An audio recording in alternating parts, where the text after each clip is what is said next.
আমার নবী হাদিসে পাকের মধ্যে বলছেন, যে ব্যক্তি 40 দিন ইখলাসের সাথে ইবাদত করবে, আল্লাহ তার জবানের মধ্যে তাসির দিয়ে দেবে। সুবহানাল্লাহ। তাসির দিয়ে দেবে, মুখে যা বলবে তা হয়ে যাবে। জাহান্নামের আগুন আপনি এখানে অশান্তির আগুন দিয়ে ফিল করবেন, আপনার ভিতরে শান্তি পাবেন, অস্থিরতা। আপনি মিথ্যা বলে, মিথ্যা করে, মিথ্যা চিন্তা করে আপনি শান্তি পাবেন না দুনিয়াতে, পাগল হয়ে যাবেন আপনি ভিতর থেকে। সত্য কথা বললে আল্লাহ খুশি হয়, সত্য কথা বললে আল্লাহ রাসূল খুশি হয়, সত্য কথা বললে জান্নাতের রাস্তা আসান হয়, সত্য কথা বললে অন্তর রিল্যাক্সড হয়। আপনারা জিজ্ঞেস করেন হুজুর ভিতরে ভালো লাগতেছে না, সত্য কথা বলেন 2 দিন, দেখবেন মন ভালো হয়ে গেছে। এটা দিয়ে এমন জিনিস দেখবেন যে জিনিসটা আপনার দেখা উচিত না, এটা দিয়ে এমন কিছু শুনবেন যেটা শোনা উচিত না। তো এই দুইটা জিনিস আপনার ভিতরের মধ্যে নেগেটিভ এনার্জি সার্ভ করে, এটা ভিতর জগৎ তখন নেগেটিভ এনার্জি হয়ে যায়। আম যেমন গন্ধ হয়ে গেলে গন্ধ বের হয়, তো এখান থেকে গন্ধ বের হবে না, এখান থেকে কি বের হবে? অশান্তি। অশান্তি মানে এটাকে আপনি ডিপ্রেস করে ফেলেছেন, ডিস্টার্ব করে ফেলেছেন। যে ব্যক্তির কাছে নামাজের টান খতম হয়ে গেছে, নামাজ টানতেছে না, আরে জোহর মিস হয়ে গেলে পাগল হয়ে যেতে হবে ভিতর থেকে, কি করলাম, আমার নামাজ কেমনে মিস হয়ে গেল, আমার ফজর কেমনে মিস হয়ে গেল। এগুলা হচ্ছে আপনার উপর যে আল্লাহ সন্তুষ্ট, এগুলোর আলামত। যখন আপনি ভিতর থেকে মিস করা ছেড়ে দেবেন, আপনি যদি মাকে মিস না করেন তাহলে তার নাই সম্পর্ক, শুধু আপনি ডাকতেছেন মা, সম্পর্ক নাই, মিস যদি বন্ধ হয়ে যায়। এই যে out of sight out of mind, আমাদের অনেকের মা বাবা কবরে, ঠিক না? সবাইকে বলতেছি, মা বাবা কবরে, প্রত্যেকদিন হাতে মা বাবার জন্য দোয়া করবেন, ফিল দেখাবেন, রাতে বিছানায় শুয়ে মায়ের কথা চিন্তা করে চোখের পানি ঝরাবেন। নতুবা কিসের সম্পর্ক? আরে বেটা 2 দিনের ব্যাপার, চলে গেলে কেউ স্মরণেও রাখবে না। মা বাবার কথা স্মরণ করবেন, প্রত্যেকদিন মুনাজাতের মধ্যে মায়ের কথা বাবার কথা স্মরণ করে কান্নাকাটি করবেন। বাচ্চাদেরকে নিয়ে মা বাবার কথা বলবেন। আজীব দুনিয়া, আজীব দুনিয়া। এখন তো একেবারে ফতোয়ার কারণে ইসালে সুয়াদ করা বন্ধ করে দিয়েছি, করতে হবে না, শুধু টাকা খরচ। আপনারা বুঝতে পেরেছেন? এগুলা সোসাইটি থেকে উঠে যাচ্ছে। বাচ্চাদেরকে নিয়ে আপনার মা বাবার কথা বলবেন, পুরানো যুগের কথা বলবেন, এগুলা তাদেরকে তাদের দাদা দাদির সাথে কানেক্টেড করবে। সবাইকে নিয়ে দোয়া মুনাজাত করে তাদেরকে শিখাবেন দোয়া মুনাজাত মুরব্বীদের জন্য এইভাবে করতে হয়। আপনারা বুঝতে পেরেছেন? যখন আপনি জুলুমবাজ হবেন, যখন আপনি সমাজের মধ্যে ফিতনা ফাসাদ ছড়াবেন, মানুষে মানুষে আপনি হানাহানি লাগাবেন, ঘৃণা ছড়াবেন, এই ধরনের ব্যক্তিকে আমার আল্লাহ পছন্দ করেন। আমার আল্লাহ অহংকারীকে পছন্দ করেন না, আমার আল্লাহ ফাসাদকারীকে পছন্দ করেন না। সেই জন্য জমিনের মধ্যে অহংকার করবেন না, ফাসাদ করবেন না। আর একটা জায়গার মধ্যে খুব ক্লিয়ার থাকবেন আমার নবীর শানের ক্ষেত্রে, কোন আউলিয়ার শানে বেয়াদবি করবেন না। আল্লাহর ওলিদেরকে আল্লাহ অনেক মহব্বত করেন। আসসালাতু ওয়াসসালামু আলাইকা সাইয়্যিদি ইয়া রাসূলুল্লাহ ওয়া আলা আলিকা ওয়া আসহাবিকা সাইয়্যিদি ইয়া হাবিবাল্লাহ। আল্লাহ পাকের মেহেরবানিতে আমরা আজকে সিদক এবং ইখলাস, সিদক এবং ইখলাস, সিদক মানে সত্যবাদিতা, সত্য কথা বলা, সত্য চিন্তা করা, অন্তঃকরণে সত্যবাদী হওয়া। সত্যবাদিতা 2 ধরনের, একটা হচ্ছে মুখে সত্য বলা, আর একটা হচ্ছে অন্তরকে সত্যবাদী করা। যখন মানুষ ভিতরে বাহিরে সত্যবাদী হয় তখন তাকে বলে সাদেক। এটা যখন অনেক বেড়ে যায় তখন বলে সিদ্দিক। তখন কি বলে? সিদ্দিক। সিদ্দিক কোন ব্যক্তি? যেই ব্যক্তি মুখে যাহা বলে অন্তরে তাহা বিশ্বাস করে। মুখেও সত্য কথা বলে, চোখেও, যেই ব্যক্তি মুখে সত্য কথা বলে চোখে অসত্য জিনিস দেখে, তাহলে তো সত্যবাদী হলো না। আবু বকর সিদ্দিক রাদিয়াল্লাহু তাআলা আনহু, সাহাবায়ে কেরাম সবাই সিদ্দিক, কোনো সন্দেহ নাই এতে। কিন্তু উনি সিদ্দিকে আকবর কেন? কারণ উনি এই সিদ্দিকিয়তের যেই মাকাম, সেই মাকামে উঠতে উঠতে একেবারে সর্বোচ্চ চূড়ায় অধিষ্ঠিত হয়েছে। এভাবে আরো অনেক সাহাবী আছে, ঠিক আছে? এক এক সাহাবী এক এক কারণে বিখ্যাত। তবে এটার মানে এই না, যেমন হযরত আলী রাদিয়াল্লাহু তাআলা আনহু ইলম ও হিকমতের মধ্যে ওনার কোনো জুড়ি নাই। He is incomparable in prophetic traditions and wisdoms. It doesn't mean that other companions are not aware of this. না না না, সমস্ত সাহাবায়ে কেরামের মধ্যে ওইটা ছিল ইলম, কিন্তু উনি হিকমতের লেভেলের মধ্যে সর্বোচ্চ চূড়ায় আরোহণ করেছেন। উসমান গনি উনি অনেক দান করতেন, কন্ট্রিবিউট করেছেন, তার মানে অন্যান্য সাহাবায়ে কেরাম ফাইনান্সিয়াল মদদ দেন নাই সেটা না। Everybody took part in the financial support at the very beginning of Islam. They spent all their money, all their wealth for the promotion of deen.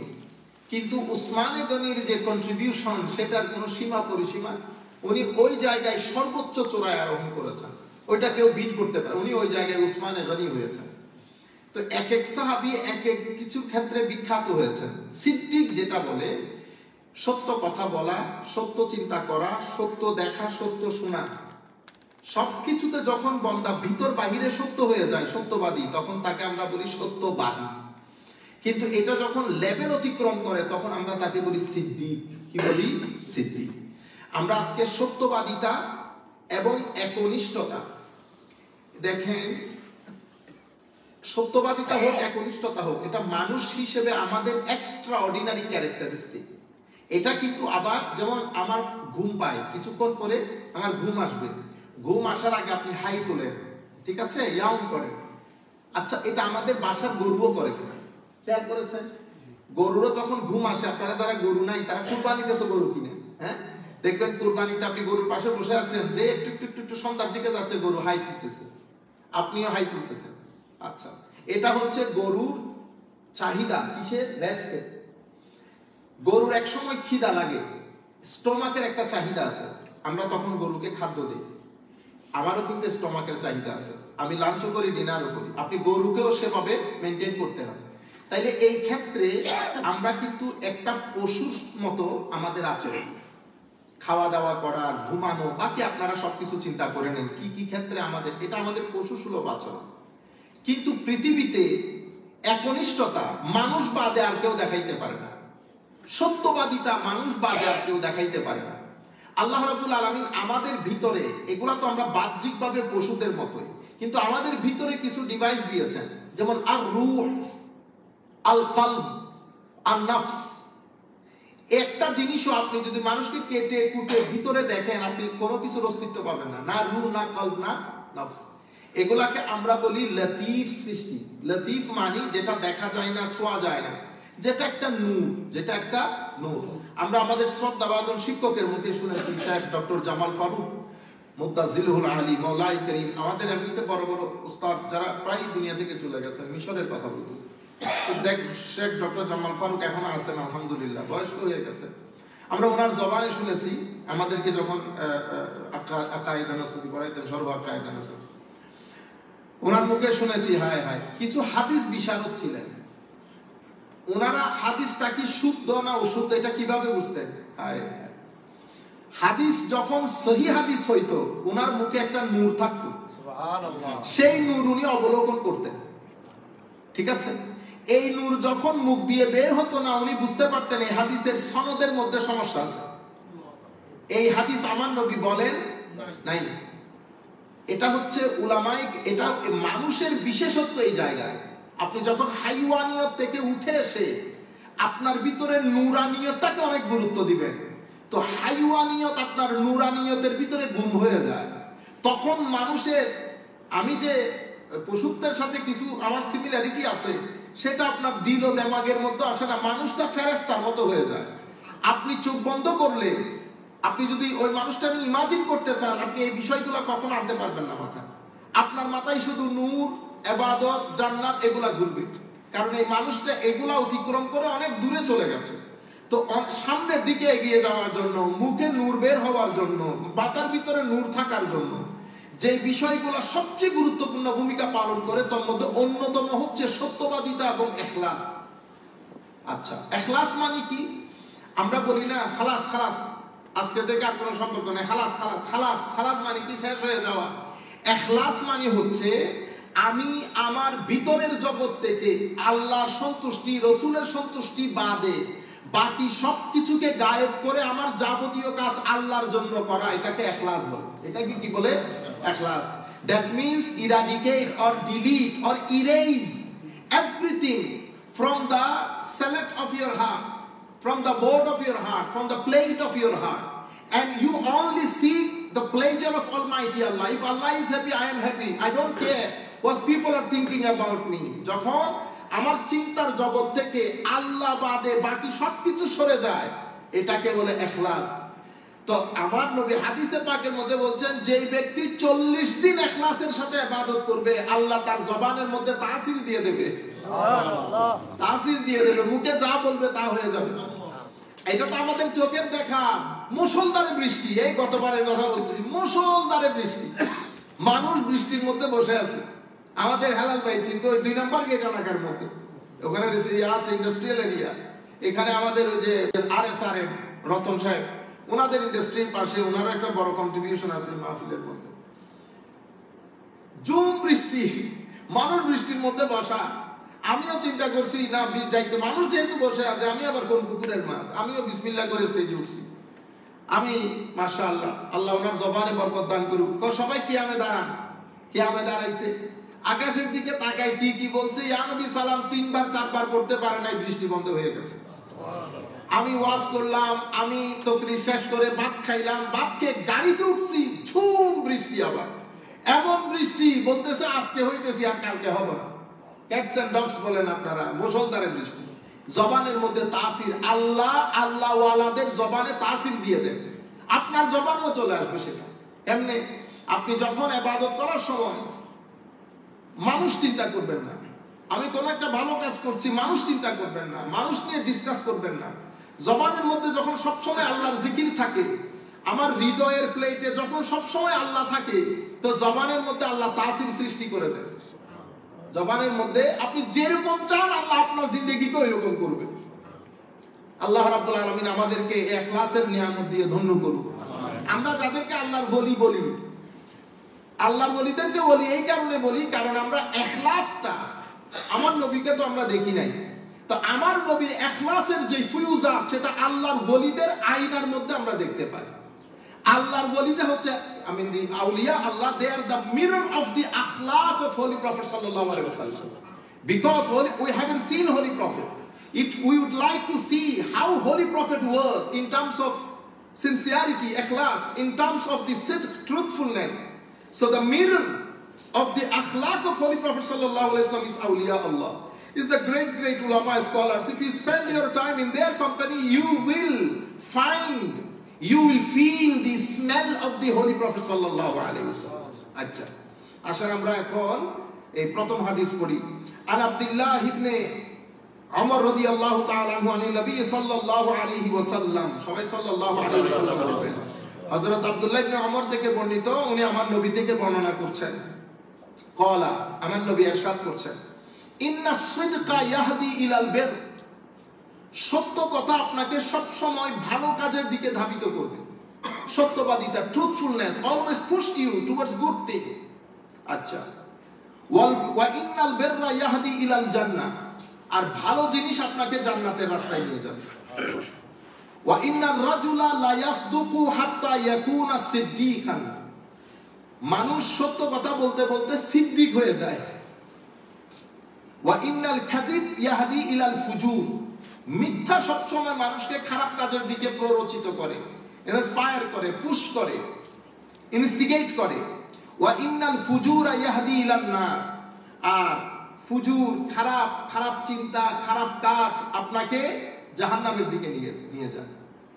আগুনের দিকে যে নিয়ে যাচ্ছে সেটা আপনি দুনিয়াতেই ফিল করবেন, দুনিয়াতেই ফিল করবেন। জাহান্নামের আগুন আপনি এখানে অশান্তির আগুন দিয়ে ফিল করবেন, আপনার ভিতরে শান্তি পাবেন, অস্থিরতা। আপনি মিথ্যা বলে, মিথ্যা করে, মিথ্যা চিন্তা করে আপনি শান্তি পাবেন না দুনিয়াতে, পাগল হয়ে যাবেন আপনি ভিতর থেকে। ঠিক আছে? ওয়া ইন্নার রাজুলা লা ইয়াকযিবু হাত্তা ইউকতাবা ইনদাল্লাহি কাযযাবা, মুত্তাফাকুন আলাইহি। মানুষ মিথ্যা কথা বলতে বলতে আল্লাহর দরবারে সে মিথ্যাবাদী হিসেবে লিখিত হয়ে যায়।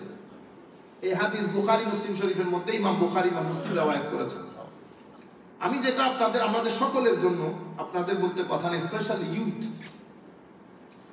আমরা চেষ্টা করব পারত পক্ষে মিথ্যা না বলার জন্য।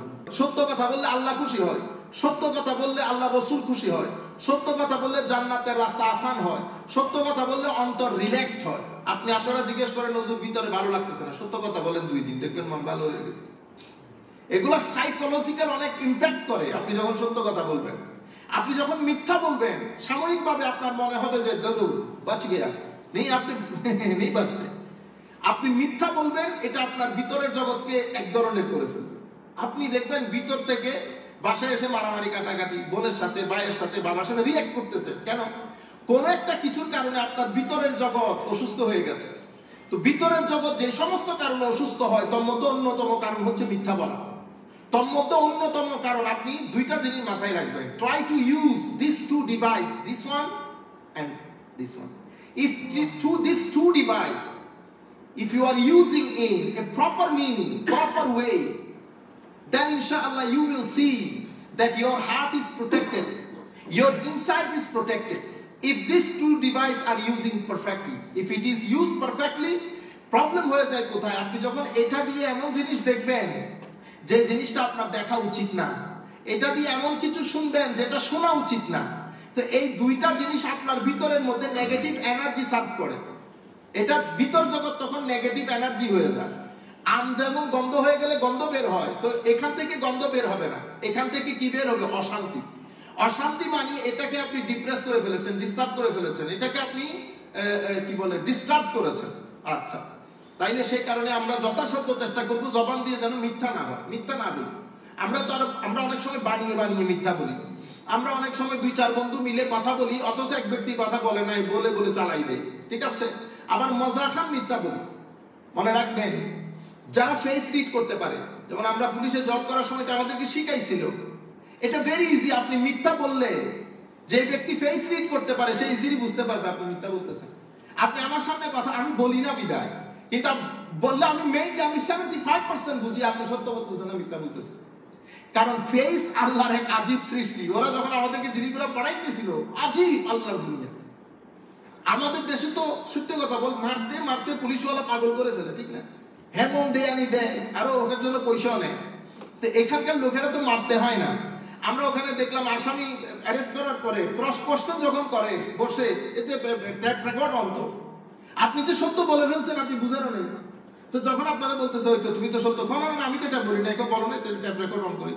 এরে যখন ডান বাম সামনে পিছন থেকে একই প্রশ্ন 3-4 ভাবে করেছে, সে কিন্তু সত্য কথা বলে ফেলছে। পরে আমার সামনে এক ভদ্রলোক লিফটিং করছে, তো এটাকে ধরছে, ধরার পরে তারে নিয়ে গেছি, আমি সহ ছিলাম। তো তারে প্রশ্ন করতেছে, সেই না আমি I didn't do anything, I didn't okay we don't know. তো এক্সপার্টের কাছে নিয়ে গেছে, তো বসছে, ট্যাপ রেকর্ড অন করছে। পরে বলছে যে তুমি যা বলবা ট্যাপ রেকর্ড অন করো। তারে সামনে পিছনে ডানে, আমিও তো পাগল হয়ে গেছি, কিন্তু প্রশ্নটা এত ভাবে কেমনে করে? এল নলেজ মানুষ তো, সে কিন্তু স্বীকার করে ফেলছে। সে প্রথমে বলছে 7টায় বের হইছে, পরে কিন্তু সে একই প্রশ্নের উত্তরে বলছে আমি 7টায় বের হই না, আমি তার আগের দিন অন্য জায়গায় ছিলাম। পরে বলছে আমি বলি না, কেউ বলো না, okay listen to what you said. পরে সে নিজে, এগুলো আজীব টেকনিক্স। এরপরে আপনি যখন মিথ্যা বলেন, আপনার চেহারার এই অংশ ধরা পড়ে যাবে আপনি মিথ্যা বলতেছেন। কখনো মানুষ কনফিডেন্টলি মিথ্যা বলতে পারে না। মানুষ যখন মিথ্যা বলে মানুষ নার্ভাস থাকে, মানুষের এই জায়গার মধ্যে একটা নির্দিষ্ট ছাপ থাকে। আপনি যখন চালাকি করবেন কারোর সাথে, ছাপ থাকবে। আল্লাহ রাব্বুল আলামিন আমাদেরকে রক্ষা করুন। আমি এটা আমার ওয়াজের জন্য আপনাদেরকে বলতেছি, আমরা সবাই একই নৌকার মাঝি। আল্লাহ আমাদের সবাইকে সত্য কথা বলার তৌফিক দান করুন। আমিন আমিন ইয়া আল্লাহ ইয়া কারীম। আন সাহল বিন হুনাইফ রাদিয়াল্লাহু আনহু আন্না নবী সাল্লাল্লাহু আলাইহি ওয়াসাল্লাম قال من سأل الله الشهادة بالصدق সুবহানাল্লাহ বাল্লাগাহু الله منازل الشهداء وإن مات على فراشه রাওয়াহু মুসলিম ওয়া আবু দাউদ।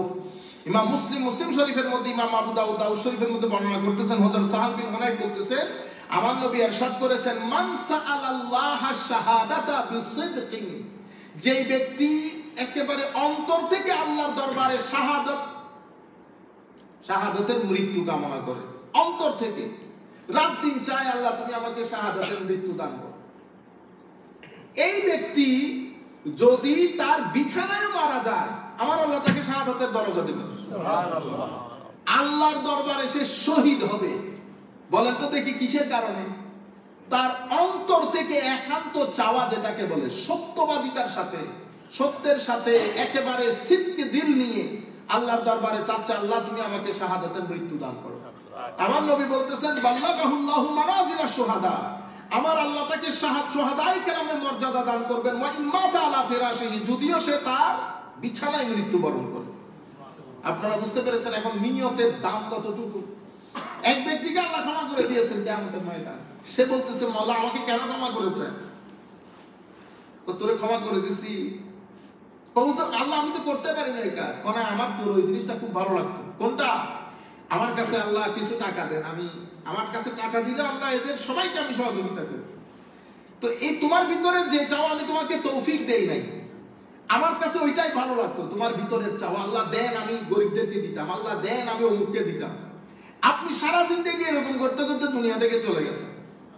আপনি দিতেও পারেন না, আল্লাহ আপনাকে মাল ও দৌলত দেয় না, কিন্তু আপনার মকাম ওই ব্যক্তির পর্যায়ে পৌঁছিয়ে দিয়েছে। যে ব্যক্তি করলে যে মকাম পাইতো সেটা না করে আপনি পাচ্ছেন। কিসের ভিত্তিতে?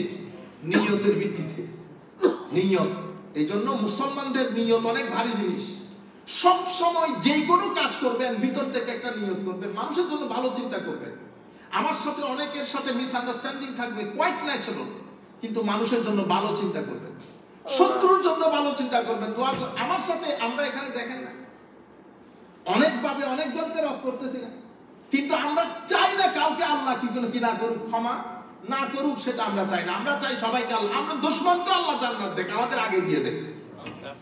আপনারা বুঝতে পেরেছেন? এই জন্য ওয়াসিফ আলী ওয়াসিফ পাকিস্তানের বিখ্যাত একজন দার্শনিক টাইপ সুফি ছিলেন, কিন্তু সুটেড বুটেড, দাড়ি শেভ করা, কিন্তু উনার মজলিসে বড় বড় আলেমরা কি বসে থাকতেন, এমন এমন কথা বলতেন, এটা আল্লাহর খাস নিয়ামত বাদে সম্ভব না। এখনো পাকিস্তানের একজন ভদ্রলোক আছেন, উনি জয়েন্ট সেক্রেটারি ছিলেন, জয়েন্ট সেক্রেটারি, বহু বড় ক্লাস 1 অফিসার, সুটেড বুটেড, একদম চেহারা সুরত আমাদের হেলাল ভাইয়ের মতো, দেখাইলে বুঝবে হেলাল ভাই, মনে রাখবেন আমি দেখাবো দিন। কিন্তু অনেক স্মার্ট, অনেক বয়স হয়েছে, অনেক বয়স, about 70-75। ওনার কাছে মানুষজন এই প্রশ্নগুলা করে, হুজুর তাকওয়া কাকে বলে? কারে জিজ্ঞেস করতেছে? সেক্রেটারি সাহেব। সেক্রেটারি সাহেব তাকওয়ার কথা যেটা বলে এটা আপনি আবার কিতাবপত্রে পাবেন না, কিন্তু আপনি পাগল হয়ে যাবেন, কিরে আমি সারা জিন্দেগি পড়ে কথা বলতে পারি না, আপনি কেমনে বলেন এই কথা? হুজুর মানুষের উপর কখন আল্লাহ নারাজ হয়? ঠুস ঠুস ঠুস ঠুস বলতেছে, কিরে এই কথা বলার জন্য আমরা 2-2.5 বছর পড়ালেখা করে বলতে পারতেছি না, আপনি এগুলো বলেন কোত্থেকে? হুজুর আমার উপর যে আল্লাহ রাজি সেটা আমি কেমনে বুঝবো? তো ওনার কাছ থেকে আমি অনেক বেনিফিটেড। আল্লাহ রাব্বুল আলামিন ওনার হায়াতের মধ্যে লক্ষ কোটি বরকত দান করেছেন। এই মানুষগুলোকে আল্লাহ ইনসাইট দান করেছেন। এখন আমি মৌলবীর কাছে আছে কি কলম, আমি বলবো এর দাড়ি নাই, তুই ফাসেক, দিন থেকে খারিজ করে দিলে, আরে ভাই দিন থেকে খারিজ করে করিস, এগুলা তো ইলমে লদুন্নি টাইপের ইলম, ইলহাম টাইপের ইলম। ওয়াসিফ আলী ওয়াসিফ নরমাল মানুষ, ওনাকে জিজ্ঞেস করতেছে, হুজুর আপনার কথা তো বুঝে আসে না। আয় হায়, ও বেটা আমার কথা শোনার আগে আমার সাথে সম্পর্কটা শক্ত করো, তখন আমার কথাগুলোকে তোমার ভেদ মনে হবে, ভেদ। এখন তো তুমি নরমাল কথা। আমার নবী সাল্লাল্লাহু আলাইহি ওয়াসাল্লাম সাহাবায়ে কেরামকে আগে মহব্বতের তালিম দিয়েছেন। কেন? আগে তাআল্লুক বানাও, যখন সম্পর্ক হয়ে যাবে তখন কালোকে আর কালো লাগে না। বিয়ের আগে যখন দেখছিলেন তখন কেমন লাগছে, পছন্দ হয় নাই কালো, কিন্তু এই কালোকে যখন বিয়ে করে ঘরে নিয়ে আসছেন, এই কালো আর কালো নাই, তখন চোখ দৌড়ায় ভালো জিনিসগুলোর খোঁজে। তখন আপনারা কি বলেন, না কালো হইলে দেখতে দেখতে ভালো লাগে, দেখতে দেখতে ভালো লাগে না, কানেকশনের কারণে ভালো লাগে। আপনার সন্তান একেবারে চেহারা সুরতের কোনো ইয়া নাই, দাড়ি নাই, আমার কাছে ভালো লাগতেছে না, কিন্তু মার কাছে এটা, মারে যদি ওই মাকে কেউ যদি বলে চাচি আপনার ছেলেটা আমাদেরকে দিয়ে দেন, আপনাকে ইউরোপিয়ান একটা সুন্দর ছেলে দেব, 2টা দেবো বলতে 10টা দেবো, নিবে? নিবে না। কারণ আপনার চোখে এক ধরনের দেখতেছেন, মায়ের চোখে আরেক ধরনের দেখে। মা আগে কানেক্টেড হয়, কানেকশনের পরে যখন দৃষ্টি দিবেন তখন তো মায়ের বাবার বর্জ্য ছেলে যখন পরিষ্কার করে, কেমনে করে? এখন আমি চিন্তা করতে পারবো আপনার বাবারটা না, কিন্তু আমি করতেছি তো আমার বাবারটা, আমার অসুবিধা হচ্ছে না। আপনি বলেন আই খোদা তা হুজুর, না এটা কানেকশন ভিন্ন জিনিস। কানেকশন আমার সাথে যখন কানেক্টেড হয়ে গেছি, কানেকশন হয়ে গেলে গন্ধ লাগে না, কালোকে কালো মনে হয় না। তো উনি বলতেছেন বেটা আমার কথা বুঝার আগে আমার সাথে কানেক্টেড হয়ে যা, কানেক্টেড হলে তখন আমার কথাগুলোকে তোমার বেদ মনে হবে, বেদকে মানুষ যেমনি গুরুত্ব দেয় আমার কথাগুলো তেমনি গুরুত্ব দিবা। তো উনি তখন একটা কথা বলছেন, আমি গত পরশুদিনও বলেছি এই কথা, বলতেছে হুজুর, আচ্ছা হুজুর আমার সাথে এক ভদ্রলোক বেশি জুলুম করেছে, আমি ওকে ক্ষমা করতে চাচ্ছি না হুজুর, আমি কেমনে বদদুয়া করলে আল্লাহর দরবারে কবুল হবে? তো উনি বলতেছেন, বেটা, কিয়ামতের ময়দানে যদি আল্লাহ তোমাকে জিজ্ঞেস করে তুমি তাকে কোথায় দেখতে চাও, তুমি বলবা আল্লাহ তাকে প্রথমে জান্নাত দিয়ে দাও। হুজুর এটা দিয়ে আমার লাভ কি? সারা জিন্দেগি তুমি যেই ঘুম ঘুমাইতে পারবা সেই ঘুম তুমি ওষুধ দিয়ে আনতে পারবা না। আল্লাহ মানুষের রূহকে ডিফারেন্ট সেটআপ করেছেন। মানুষের রূহের একটা আওয়াজ থাকে, রূহ বারবার আমাদেরকে চিল্লায়া বলে দেন, মানুষকে করেন, এটা রূহের আওয়াজ। বুঝতে পেরেছেন? নফস কি বলে?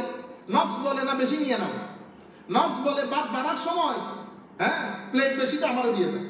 তা আমাদের এখানে একজন আলেম ছিলেন মিশরের মধ্যে, সে প্লেট এটাতে বেশি নিতে এটাতে কম নিত, তো যেটাতে কম নিতে এটা আগে দিতে এমনি করে। তারপর বলতো হুজুর কোনটা নিবেন নেন। ওমা কোনটা নিবেন মানে 12টা এখানে, বেশিটা এই জায়গায়, কমটা ওই জায়গায়। হুজুর কোনটা নিবেন নেন। বুঝছেন? এটা হলো নফসের আওয়াজ। কিসের আওয়াজ? নফসের আওয়াজ। রূহের আওয়াজ কোনটা? রূহের আওয়াজ হুজুর নেন নেন নেন, ঠিক আছে। কিন্তু মানুষের যখন কলব বাতেন আওয়াজ করে তখন বেশিটা দিয়ে বলে, তখন আর প্রায়োরিটি দেন হুজুর এটা আপনার। বুঝতে পেরেছেন? যখন ব্যবসা হয় 50-50 নফসের আওয়াজ। যখন বলা হয় হুজুর এটা আপনার, এটা রূহের আওয়াজ। তো রূহ নফস এটা আপনাকে বারবার এলান করে, আওয়াজ করে, কিন্তু আমরা সেই আওয়াজ মোস্টলি শুনি না। রূহে জমিনের মধ্যে এটা হতেই পারে না আপনি এক ব্যক্তিকে গালিগালাজ করেছেন, ভিতর থেকে রূহ আপনাকে বৎসনা করতেছেন, এটা হইতে পারে না। করে এই যে আপনি ভিতরে আপনি বলেন না হুজুর ওরে কি মেজাজ খারাপ হয়ে গেছে। মেজাজ কেন খারাপ হয়েছে জানেন? ভিতর থেকে আপনার রূহ আপনাকে পাগল করে দিচ্ছে। সুতরাং রূহের আওয়াজ যেন আমরা শোনার চেষ্টা করি। তো আমার নবী সাল্লাল্লাহু আলাইহি ওয়াসাল্লাম ইরশাদ করতেছেন, নিয়ত এত গুরুত্বপূর্ণ জিনিস, নিয়তের কারণে ওই ব্যক্তি বিছানায় শুয়ে শুয়ে শাহাদাতের দরজা পাচ্ছে। আরেক ব্যক্তি যুদ্ধের ময়দানে যুদ্ধ করতেছে, আমার নবীকে জিজ্ঞেস করতেছে, ইয়া রাসূলুল্লাহ কত বাহাদুরির সাথে যুদ্ধ করতেছে, ইয়া রাসূলুল্লাহ এর অবস্থান কি? জাহান্নামে। কোথায়? জাহান্নামে। কেন? কই যুদ্ধ করতেছে মানুষের যুদ্ধবাজ বলার জন্য। কি আজীব বিষয় না আমাদের এই ধর্ম। এইজন্য বলতেছেন আমাদের ধর্মের মধ্যে নিয়তুল মুমিন খায়রুম মিন আমালিহি, মুমিনের নিয়ত তার আমলের চেয়ে উত্তম। আপনি নিয়ত করেছেন ভালো কাজের জন্য, করতে পারেন না, আপনি কিন্তু সওয়াব পাইতেছেন। এইজন্য সব সময় ভিতরের নিয়ত পরিষ্কার রাখবেন, মন পরিষ্কার রাখবেন, মানুষের সম্পর্কে খারাপ ধারণা করবেন না। আমরা আপনাদেরকে দিন যেটা শিক্ষা দিয়েছি সেটা ভুল করে ফেলেছি। আমরা শুধু আপনাদেরকে নামাজ পড়া শিখিয়েছি। এরপরে কি করি? আমরা সারাদিন দেখি নামাজ পড়ি, কিন্তু আমার এখানে পরিবর্তন তো হয় নাই। আমাকে কাউন্ট করতে হবে আমার চরিত্র পরিবর্তন হচ্ছে কিনা। যদি চরিত্র পরিবর্তন না হয় বেটা, তাইলে আপনি নামাজ পড়তেছেন রং ট্রাকে আছে। আপনি শুধু ফরজ ওয়াজিব শিখছেন, খুশু খুদু শিখেন নাই। আপনার ভিতরের নফস ময়লা কেমনে পরিষ্কার করতে হয় সেটা শিখেন নাই। আপনি এই বিষয়গুলোর উপর গুরুত্ব দিতে হবে। নামাজের সাথে সাথে চেহারা নুরানি হইতে হবে। আমাদের মুরব্বিয়ানে কেরামের চেহারা আমি বারবার করি, এত নুরানি করতে হয়। দাড়ি রাখলে চেহারা কিরকম ফর্সা, আপনি মারা যাওয়ার পরে চেহারা আরো হলুদ হয়ে উজ্জ্বল হয়ে যায়। বুঝতে পেরেছেন? ভিতরের এনার্জি তখন বাইরে আসে। আল্লাহ রাব্বুল আলামিন আমাদের হামি ও নাসির হোক। আন আবি মুহাম্মাদিন আল হাসান ইবনে আলী রাদিয়াল্লাহু আনহু قال حفظت من رسول الله صلى الله عليه وسلم دع ما يريبك إلى ما لا يريبك فإن الصدق طمأنينة والكذب ريبة রাওয়াহু তিরমিজি ওয়া নাসাই। এই হাদিস বর্ণনা করেছেন আন আবি মুহাম্মদ আল হাসান ইবনে আলী। তাইলে হযরতে আবু মুহাম্মদ হাসান বিন আলী, আলী রাদিয়াল্লাহু তাআলা মানে আলী, আলী রাদিয়াল্লাহু তাআলা ছেলের নাম হচ্ছে হাসান রাদিয়াল্লাহু, হাসান রাদিয়াল্লাহু তাআলা, ঠিক আছে, মুহাম্মদ। তাইলে মুহাম্মদ বিন হাসান বিন আলী বিন আবু তালেব বিন আবি তালেব। উনি বলতেছেন আমি হাফিজতু মির রাসূলিল্লাহ, হযরতে আলী রাদিয়াল্লাহু তাআলা বলতেছেন আমি রাসূল করিম সাল্লাল্লাহু আলাইহি ওয়াসাল্লাম থেকে একটা জিনিস হিফজ করেছি, মুখস্থ করে ফেলেছি। এটা কি? সেটা দা মা ইউরিবুকা ইলা মা লা ইউরিবুক ফাইন্না সিদকা তুমানিনা ওয়াল কাযিবা রিবা। তো আমি রাসূল করিম সাল্লাল্লাহু আলাইহি ওয়াসাল্লাম থেকে একটা জিনিস শিখেছি, সেটা হচ্ছে যে সমস্ত বিষয়গুলোর মধ্যে সন্দেহ আছে ওইটা ছেড়ে দাও। সন্দেহজনক জিনিসের আশেপাশেও যাইও না। If you think that it is allowed, not allowed, permissible, not permissible, I am confused. If you are confused, just don't close it to it, don't go close to it. এটার পাশে যাওয়ারও দরকার নাই। আমি এটা শিখেছি আমি যেন কনফিউশনের মধ্যে না পড়ি। এরপর আমার নবী শিখিয়ে দিয়েছেন আসিদকু তুমানিনা, সত্য কথা বলবেন, অন্তরের মধ্যে শান্তি থাকবে। সত্য বললে অন্তরে শান্তি থাকে। ওয়াল কাযিবা রিবা, আর মিথ্যা আপনার ভিতরে সন্দেহের উদ্রেক করে আপনার ভিতর জগৎকে ড্যাম করে দেবে। ভিতরের মধ্যে এক ধরনের অশান্তি থাকে, সন্দেহ বারবার, আমি করেছি, করি নাই, করলে কেমন হইতো, ভিতর জগৎকে অস্থির করে। সিদক তুমানিনা, তুমানিনা মানে সুকুন, ভিতরের জগৎকে প্রশান্ত করে। এর পরবর্তীতে হযরতে আব্দুল্লাহ ইবনে আমর রাদিয়াল্লাহু তাআলা আনহু রাজুলান জাআ ইলা নবী সাল্লাল্লাহু আলাইহি ওয়াসাল্লাম ফাকালা ইয়া রাসূলুল্লাহ মা আমালুল জান্নাহ قال الصدق إذا صدق العبد برا وإذا برا أمنا وإذا أمنا دخل الجنة قال يا رسول الله صلى الله عليه وسلم ما عمل النار قال الكذب إذا كذب العبد فجر وإذا فجر كفر وإذا كفر دخل يعني النار رواه أحمد ইমাম আহমদ ইবনে হাম্বল ওনার মুসনাদের মধ্যে বর্ণনা করেছেন। হযরত আব্দুল্লাহ ইবনে আমর রাদিয়াল্লাহু তাআলা আনহু থেকে বর্ণিত, উনি বলেন এক ব্যক্তি আমার নবীর কাছে এসে জিজ্ঞেস করতেছেন মা আমালুল জান্নাহ, হুজুর আমাকে একটু বলতে পারবেন জান্নাতের আমল কি? সাহাবায়ে কেরাম কি প্রশ্ন জিজ্ঞেস করতেন, জান্নাতের আমল কি? তো আমার নবী বলতেছেন আসিদ, জান্নাতের আমল হচ্ছে সত্য কথা বলা। ইজা সাদাকা আল আব্দু বাররা, যখন কোন মানুষ সত্য কথা বলে হায় হায় তখন কি হয়? নেকি হয়, নেকি। ওয়া ইজা বাররা আমেনা, যখন মানুষ নেকি অর্জন করে তখন মানুষ প্রোটেক্টেড হয়ে যায়, আমেনা নিরাপদ হয়ে যায়, হেফাজতের মধ্যে চলে আসে। ওয়া ইজা আমেনা দাখালাল জান্নাহ, যখন মানুষ প্রোটেক্টেড হয়ে যায় তো বেহেশতে প্রবেশ করে। তাইলে সত্যবাদিতা আমাদেরকে কোথায় নিয়ে যাচ্ছে? ভালো কাজের দিকে। ভালো কাজের মাধ্যমে আমি প্রোটেক্টেড হই, আমি প্রোটেক্টেড হলে জান্নাতে প্রবেশ করি। আমার নবী সাল্লাল্লাহু আলাইহি ওয়াসাল্লামকে জিজ্ঞেস করছি ইয়া রাসূলুল্লাহ তাইলে জাহান্নামের আমল কি? আমার নবী বলতেছেন মিথ্যা তোমাদেরকে ফুজুরের দিকে নিয়ে যাবে, ফুজুর তোমাদেরকে কুফরের দিকে নিয়ে যাবে। কুফর মানে আনগ্রেটফুলনেস। আপনি যে আমি যে রাত দিন দুনিয়া গুনাহ এগুলোর পিছনে রয়ে গেছি, কারণ আমাকে ভিতর থেকে লজিক দিচ্ছে, তো লজিককে প্রোভাইড করে নফস। আপনি যখন কাজ করার চেষ্টা করেন নফস কিন্তু আপনাকে বলতেছে করবে না, সব ঠিক আছে, মসজিদে যাইতে হবে না, তুই অনেক বিজি, এখানে আমেরিকার মধ্যে বসতে হলে অনেক টাকা দরকার।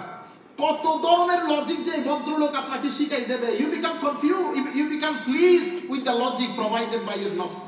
সব সময় মসজিদে যাইতে হয় না, মসজিদে যেতে পারবো, ঘরে নামাজ পড়লেও সওয়াব আছে। বুঝতে পারেন? এগুলো সব আমাদের জীবনে হয় কিন্তু, ঠিক আছে। আর হচ্ছে আপনাকে কনভিন্স করার চেষ্টা করে যে পাঞ্জেগানা যাইতে হবে কেন, তুমি মসজিদে পড়ে ফেলো, এখানে অনেক টাকার দরকার, তোমার জীবনে সময় কম, ঘর কিনতে হবে। এরকম করে করে আপনাকে জোহর ছাড়াইছে, আসর ছাড়াইছে, মাগরিব, এক সময় দেখবেন আপনি মসজিদে আসাই ভুলে গেছেন। এক সময় নামাজের টান, যে ব্যক্তির কাছে নামাজের টান খতম হয়ে গেছে, নামাজ টানতেছে না, আরে জোহর মিস হয়ে গেলে পাগল হয়ে যেতে হবে ভিতর থেকে, কি করলাম, আমার নামাজ কেমনে মিস হয়ে গেল, আমার ফজর কেমনে মিস হয়ে গেল। এগুলা হচ্ছে আপনার উপর যে আল্লাহ সন্তুষ্ট, এগুলোর আলামত। যখন আপনি ভিতর থেকে মিস করা ছেড়ে দেবেন, আপনি যদি মাকে মিস না করেন তাহলে তার নাই সম্পর্ক, শুধু আপনি ডাকতেছেন মা, সম্পর্ক নাই, মিস যদি বন্ধ হয়ে যায়। এই যে out of sight out of mind, আমাদের অনেকের মা বাবা কবরে, ঠিক না? সবাইকে বলতেছি মা বাবা কবরে, প্রত্যেকদিন হাতে মা বাবার জন্য দোয়া করবেন, ফিল দেখাবেন, রাতে বিছানায় শুয়ে মায়ের কথা চিন্তা করে চোখের পানি ঝরাবেন। নতুবা কিসের সম্পর্ক? আরে বেটা 2 দিনের ব্যাপার, চলে গেলে কেউ স্মরণেও রাখবে না। মা বাবার কথা স্মরণ করবেন, প্রত্যেকদিন মুনাজাতের মধ্যে মায়ের কথা বাবার কথা স্মরণ করে কান্নাকাটি করবেন। বাচ্চাদেরকে নিয়ে মা বাবার কথা বলবেন। আজীব দুনিয়া, আজীব দুনিয়া। এখন তো একেবারে ফতোয়ার কারণে ইসালে সোয়াব করা বন্ধ করে দিয়েছি, করতে হবে না, শুধু টাকা খরচ। আপনারা বুঝতে পেরেছেন? এগুলা সোসাইটি থেকে উঠে যাচ্ছে। বাচ্চাদেরকে নিয়ে আপনার মা বাবার কথা বলবেন, পুরানো যুগের কথা বলবেন, এগুলা তাদেরকে তাদের দাদা দাদির সাথে কানেক্টেড করবে। সবাইকে নিয়ে দোয়া মুনাজাত করে তাদেরকে শিখাবেন দোয়া মুনাজাত মুরব্বীদের জন্য এইভাবে করতে হয়। আপনারা বুঝতে পেরেছেন? এগুলো অসম্ভব গুরুত্বপূর্ণ আমার দুনিয়াবী জীবনের জন্য। তো আমার নবী সাল্লাল্লাহু আলাইহি ওয়াসাল্লাম ইরশাদ করছেন, আপনি যখন আস্তে আস্তে এগুলো ছেড়ে দেখেন, এটাকে বলে আনগ্রেটফুল হওয়া। তাহলে আমরা যাদেরকে কাফের বলি, কাফের কেন বলি? কাফারা ইয়াকফুরু মানে টু বি আনগ্রেটফুল। তো কাফেরকে কাফের কেন বলা হয়? কারণ দে বিকাম আনগ্রেটফুল। আনগ্রেটফুল কেন? আল্লাহ রাসূল তাদেরকে এতগুলো কথা বলতেছে, কোনটা তারা শুনতেছে না, কিন্তু আল্লাহর নিয়ামত ভোগ করতেছে। ঠিক আছে, চোখ আল্লাহর নিয়ামত, কান আল্লাহর নিয়ামত, গাড়ি নিয়ামত, ঘর নিয়ামত, মা নিয়ামত, বাবা নিয়ামত, সবকিছু নিয়ামত। আপনারা পানি খরচ করেন না? আমি অনেক ছেলে নিচেও দেখছি এমনি পানি ছেড়ে দিয়ে ওরে অজুরে অজু কুলি করতেছে তো করতেছে, পানি যে দুনিয়া থেকে খতম হয়ে যেতেছে খবর নাই। ভাই আপনি জানেন আমি এই গতবারের আগের ঈদে, হ্যাঁ, লাস্ট 10 ডেজ, লাস্ট রমজানের মানে সবে কতরের একদিন থেকে শুরু হয়েছে, ঘরে পানি নেই। আমাদের কথা বলতেছি, শহর এলাকার মধ্যে। আপনি জানেন ওই ঈদের দিন পানি নেই, তো আমি এই বাইরে থেকে খাওয়ার জন্য পানি নিয়ে আসছি পুরো পরিবার নিয়ে। কোন যন্ত্রণা দেয়, শুধুমাত্র কোন রকম আমার মনে 1 গ্লাস পানি দিয়ে ওযু বানাইছি, এইটা দিয়ে ওযু বানাইছি, কোন রকম মশা করছি ঈদের নামাজ পড়তে যাওয়ার জন্য। আমি আপনাদেরকে বুঝাইতে চাইতেছি পৃথিবীর অসংখ্য মানুষের কাছে খাওয়ার পানিও নাই। আপনি যে এমনি করে ছেড়ে দিয়েছেন, সেজন্য বাচ্চাদেরকে শিখাবেন। আমি আমার বাচ্চাদের বাথরুমে যখন ওযু করতে যায়, আমার মেয়ে, আমি বাইরে দাঁড়াই থাকি, আমি 10 বার হলে 10 বার বন্ধ করবি, খবরদার 1 ড্রপ পানির জন্য আল্লাহর দরবারে জবাব দিতে হবে। এটাকে যদি আমার শিখানোর দায়িত্ব আমার, করার দায়িত্ব তার, ওটা আমাকে আর আল্লাহ জিজ্ঞেস করবেন না, আমাকে জিজ্ঞেস করবেন আমি শিখাইছি কিনা। তো আমি ছেলেদেরকে বলতে চাচ্ছি সবকিছুর ক্ষেত্রে আমি কোনো অপচয় করতেছি কিনা। আপনি মধু ডিব্বা যে ফেলাই দিছেন, 2 ড্রপ মধু সংগ্রহ করার জন্য একটা মধু পোকাকে 3 মাইল সফর করতে হয়, 3 মাইলস। 2-3 ড্রপ মধু সংগ্রহ করার জন্য আপনি বিসমিল্লাহ করে মধুটা ফেলাই দিছেন। আমার আল্লাহ এই মধু পোকাকে ওই দিন থেকে লাগাই রাখছেন to collect the bee honey for you. সুতরাং ওয়েস্ট করার আগে 10,000 বার চিন্তা করবেন। যখন ওয়েস্ট হবে তখন অসম্ভব মনক্ষুণ্ণ হয়ে আল্লাহর দরবারে ক্ষমা চাইতে চাইতে এগুলা ওয়েস্ট করবেন। আমরা যেন ওয়েস্ট না করি। আমার নবী ওযু করার সময় পানি খরচ করতো, ওইটা তো আমার নবী বলেছে তোমরা অপচয় থেকে বেঁচে থাকবে, অপচয় থেকে বেঁচে থাকবে। আল্লাহ রাব্বুল আলামিন আমাদের হামি। আমরা শেষের দিকে প্রায়। আন মুআয ইবনে জাবাল أنه قال لرسول الله صلى الله عليه وسلم حين بعثه إلى اليمن يا رسول الله أوصيني قال رسول الله صلى الله عليه وسلم أخلص دينك يكفيك العمل القليل سبحان الله وبحمده رواه الحاكم والبيهقي وقال الحاكم صحيح الإسناد। হযরত মুআয ইবনে জাবাল রাদিয়াল্লাহু আনহু আমার নবীর সময়কালে, আমার নবী তাকে ইয়েমেনের প্রধান বিচারপতি করে পাঠিয়েছেন। আমার নবীর সময়কালের প্রধান বিচারপতি ইয়েমেনের। তো আমার নবী সাল্লাল্লাহু আলাইহি ওয়াসাল্লাম যখন তাকে ইয়েমেন পাঠাচ্ছিলেন, আমার নবীকে উনি এসে বলতেছেন ইয়া রাসূলুল্লাহ, হুজুর আমাকে একটা ওসিয়ত করেন, আমাকে কিছু একটা বলেন ইয়া রাসূলুল্লাহ। আমার নবী বলেছেন আখলিস দীনাক, দ্বীনের সমস্ত কাজের মধ্যে বেটা ইখলাস ইখতিয়ার করবা, সব সময় একনিষ্ঠভাবে দ্বীনের কাজগুলো করবা। আমার নবী বলতেছেন ইয়াকফিকাল আমলুল কালিল, কাজের মধ্যে যদি ইখলাস থাকে তোমার আমল কম হলেও যথেষ্ট হবে তোমার মুক্তির জন্য। বেশি আমলের দরকার হয় না, বেশি আমলের দরকার। আমার নবীকে এক সাহাবী এসে বলতেছেন ইয়া রাসূলুল্লাহ দেখি বলেন তো জান্নাতে কেমনে যাব। আমার নবী বলতেছেন ঈমান আনবা, নামাজ পড়বা, সামর্থ্য থাকলে রোজা রাখবা, সামর্থ্য থাকলে হজ করবা, সামর্থ্য থাকলে যাকাত দিবা। কয় রাসূলুল্লাহ আর কিছু আছে নি? আর কিছু নাই। আচ্ছা আমি আপনাকে কথা দিচ্ছি ইয়া রাসূলুল্লাহ, বেশিও করব না কমও করব না, তবে এগুলা ছাড়বো না। এটা বলার পরে আশেক মানুষ তো চলে যাচ্ছে। আমার নবী সাহাবায়ে কেরামকে দেখায় বলতেছে জান্নাতি দেখতে চাইলে দেখো, চলে যাইতেছে। If anybody wants to see man of Jannah, look at him. He is man of Ahlul Jannah. আপনারা বুঝতে পেরেছেন? অনেক কাজের দরকার হয় না, যা করব ইখলাসের সাথে করব, মন থেকে করব। এবং গ্যারান্টি আপনি যখন মন থেকে কোনো কিছু করবেন, মানুষ দুনিয়া আপনার পিছনে ঝাঁপিয়ে পড়বে। যেখানে যাবেন বাজার বসে যাবে যদি আপনি মন থেকে করেন। আল্লাহ রাব্বুল আলামিন আমাদের হামি ও নাসির হোক। আন আবি দারদা নবী সাল্লাল্লাহু আলাইহি ওয়াসাল্লাম قال الدنيا ملعونة ملعون ما فيها إلا ما ابتغي به وجه الله। আমার নবী সাল্লাল্লাহু হযরত আবু দারদা রাদিয়াল্লাহু বড় আশিক সাহাবী, আমার নবী থেকে বর্ণনা করতেছেন। আমার নবী বলেছেন আদ-দুনিয়া মালউনা, তো দুনিয়া অভিশপ্ত জায়গা। এটা কি জায়গা? অভিশপ্ত জায়গা। ওয়া মালউনুন মা ফিহা, দুনিয়াতে যা কিছু আছে সবই অভিশপ্ত। ইল্লা মা ابتغي به وجه الله, হ্যাঁ ওই আমল, যে আমল আপনি আল্লাহর সন্তুষ্টির জন্য করেছেন ওইটা বাদে বাকি সব মালউন। এখানে কেউ কাউকে মনে রাখে না। আপনি আপনার যেই বন্ধুকে মনে করতেছেন সবচেয়ে ক্লোজ ফ্রেন্ড, আসলে কিন্তু ক্লোজ না, সব স্বার্থের খেলা, সব স্বার্থের খেলা। একদিন আপনি তাকে বলেন যে আমার কোনো টাকা পয়সা নাই, আমার পারিবারিক কোনো স্ট্যাটাস নাই, ঠিক আছে? আবার যেই ব্যক্তি আজকে সবচেয়ে ক্লোজ, 10 ইয়ার্স পরে দেখবেন পৃথিবী ডিফারেন্ট, এরপরে কোথায় হারিয়ে গেছে, আপনার সাথে আর কোনো যোগাযোগ নাই। আপনি যাকে সবচেয়ে আপন ভাবতেছেন, সে আপন কতদিন থাকে, কি কারণে সে আপন? সেই কারণে মহব্বত আল্লাহর জন্য, মহব্বত রসুলের জন্য, ঘৃণাও আল্লাহর জন্য, ঘৃণাও রসুলের জন্য। যখন আপনি আল্লাহর জন্য মহব্বত করবেন, আল্লাহর জন্য ঘৃণা করবেন, সেই সম্পর্ক দুনিয়াতেও নফা দেবে, কবরেও নফা দেবে, হাসরের ময়দানে উপকার দেবে, যদি আল্লাহর জন্য মহব্বত হয়। ঘৃণাও আল্লাহর জন্য হয়, সেটা আমরা পরবর্তী পর্যায়ে করব। আখেরি হাদিস আমরা আল্লাহ তৌফিক দান করলে, আন আনাস ইবনে মালিক রাদিয়াল্লাহু আনহু قال قال رسول الله صلى الله عليه وسلم من فارق الدنيا على الإخلاص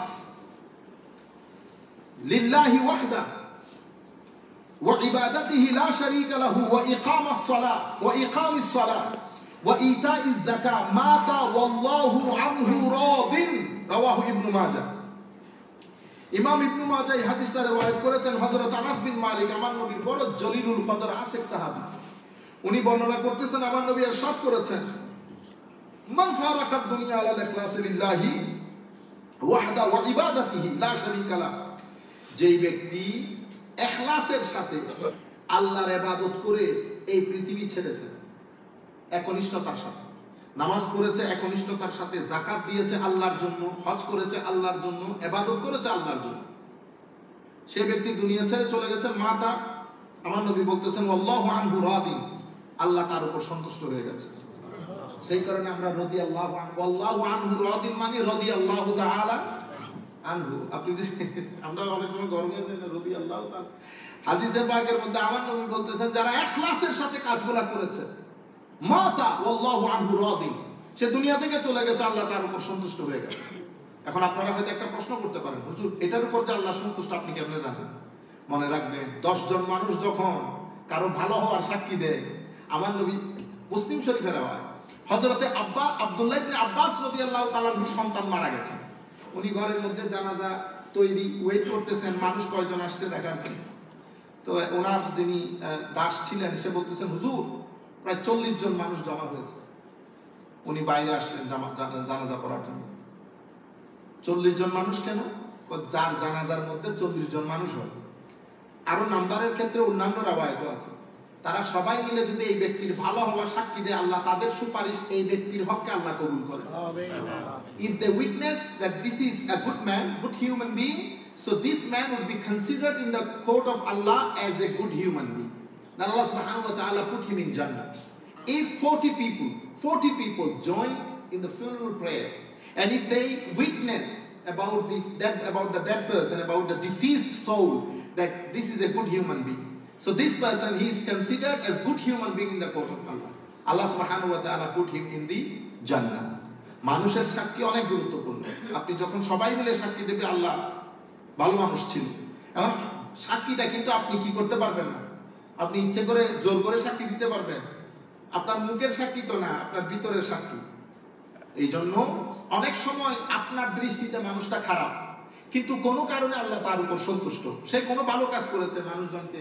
আমি দেখেছি আমার জীবনে, একটা মানুষ ছিল আমাদের এলাকার, ইভেন কিছুদিন আগে, সুবহানাল্লাহ সুবহানাল্লাহ, আমাদের বাড়ি থেকে আমার তিন চাচাতো ভাই, মানে ফার কাজের, অতি অল্প বয়সে দুনিয়া থেকে চলে গেছে, একদম ধারাবাহিকভাবে। তো দ্বিতীয় জন যখন মারা গেছে, সে আমার থেকে 3 বছরের বড়, আমার আব্বা চাচাতো ভাইয়ের ছেলে। হঠাৎ করে ক্যান্সার হয়ে 3 মাসের মাথায় মারা গেছে। যার কথা আমি বলতেছি সে পুরো এলাকার মধ্যে পরিচিত, পুরো এলাকার মধ্যে, মানে ওই যেদিক দিয়ে যায়, না পারলে হাতের মধ্যে গাছটা হইলো তুইলা দিয়ে যাবে। বুঝতে পারতেছেন? প্রত্যেক এলাকার মধ্যে কিছু, আমি শব্দ ইউজ করতে চাচ্ছি না, দুনিয়া থেকে চলে গেছে, কিন্তু আমি জানি আমার জানাজার মধ্যে এত রৌনক হবে না যত রৌনক তার জানাজায় হয়েছে। আমার আব্বা আমাকে এসে বলতেছে, ফুদ এই কি কাজ করছে তার জীবনে। আমি যখন ঢাকা থেকে আমাদের বাড়িতে আসছি, তখন জেলে এবং হিন্দুর জন্য বাড়িতে ঢুকার জায়গা নেই, তাকে দেখতে এসেছে। হঠাৎ করে মারা গেছে, তো ঈদের 2-3 দিন আগে, মানে শবে কদরের আগের দিন মারা গেছে। রমজানের মত মানুষ তার জানা যায়। পরে আমি যেটা, আমরা বাপ বেটা যখন কথা বলতে বসে, আমার আব্বা বলতেছে, এরকম বিটলা সে, এতগুলো মানুষ তার জানাজার নামাজে, প্রত্যেক মানুষের চোখে পানি। তখন আমি ফাইন্ড আউট করলাম আসলে সে মানুষের জন্য অনেক কাজ করত। গরিব গুরাবা, এলাকার কোনো সমস্যা, মানুষ কিছু বললে দোষ। আপনি সিন্নি করবেন, বিয়ে অনুষ্ঠান, আপনি যদি তারে দায়িত্ব দিয়ে দেন না, সবাই বিয়ে গরু কিনার দায়িত্ব আপনার, খাওয়া দাওয়ার দায়িত্ব, সেই যে সকাল থেকে যতক্ষণ ডেক্সির আখেরি ধুয়ে পরিষ্কার করে আপনার বাসায় পৌঁছে না দিবে ততক্ষণ সে রাস্তায় আছে। আমার আল্লাহ কবুল করছে। একটা মানুষ তো সাক্ষী দিতে পারে নাই সেই দিন যে আল্লাহ মানুষ খারাপ ছিল। বুঝতে পেরেছেন কি করে আমার আল্লাহ জানেন? আমার আল্লাহ আল্লাহ হিসেবে আপনার ভিতরে মহব্বত ঢুকিয়ে দেয়। তখন আপনি তার ওই খারাপ কাজগুলো ভুলে যান, তখন আপনাকে রোলায় কাদায়, আপনার শুধু মনে পড়ে হাই হাই কি চলে গেল, কি চলে গেল। আমার আল্লাহ এইভাবে মানুষের উপর মায়া করে, মহব্বত করে।